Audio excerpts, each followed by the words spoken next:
कि আমার ওয়াজই বন্ধ হয়ে গেছে মিডিয়ার একটা দেখা।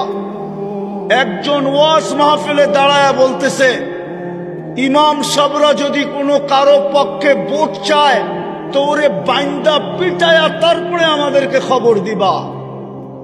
দেখবেন মিডিয়ায় খুলে দেখায় দেবো ইমাম সাহেব বাইন্দা ফেলাবেন, একদম বেনামদার বাইন্দা ফেলাবেন যে বেটা তুই ইমানি করবি, ইমামতি করবি, তো জামাতে ভোট চাওয়ার জন্য আসবে না। যদি আমরা না পারেন আমাদের নেতা কর্মীরা যারা আছেন তাদেরকে বলবেন, প্রয়োজন আমাকে বলবেন, কাজল ভাইকে বলবেন, আতার ভাইকে বলবেন, বাইন্দা হাত তো বাইন্দা পুলিশে দেবেন। ইমাম সাহেবদেরকে আমরাও বেগায়রত, আমাদেরও গায়রত নাই, আমাদেরও গায়রত নাই, আত্মমর্যাদা নাই, আমাদেরও ফখর নাই, গৌরব নাই।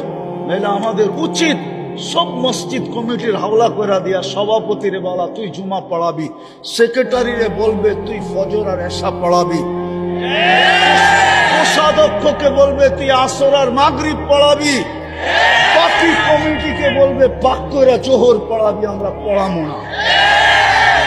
খুদায় আওয়াজ না খুদায় কি হবে, মৃত্যুই হবে। নাইলে রিক্সাই চালাবো, নাইলে রোজা রেখে এক বেলাই খাও। সবার ভিতরে দাঁড়ায় বলতেছে বাংলাদেশের সরকার কোথায় থাকে, বাংলাদেশের প্রশাসন কোথায় থাকে? ওদের কানে কি ঢোকে না? ওরা কি চোখ দিয়ে দেখে না? একজন ইমামকে বলতেছে খবর দিবা বান্দা পিটায়া, আমাদেরকে খবর দিবা, আমাকে খবর দিবা, আমার লোককে খবর দিবা। এটা কোনো কথা? আবার বলে বাক স্বাধীনতা।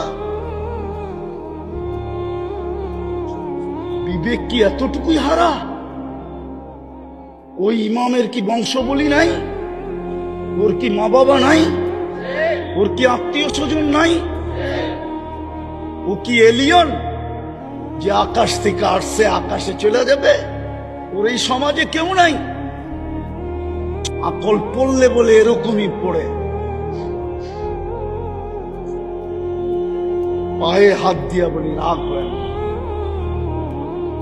আজকে দেখার পরের থেকেই পুরো জিনিসই চেঞ্জ হয়ে গেছে। আমার সমাজে এটা, যে সমাজের উলামায়ে কেরাম হেফজোখানা 40,000 হেফজোখানার কারণে বলি আমি আমার সরকারকে অনলি ফর ট্রাই, পরীক্ষামূলক 1 বছর হেফজোখানা বন্ধ করে দেখ, আর উলামারা 1 বছর পড়া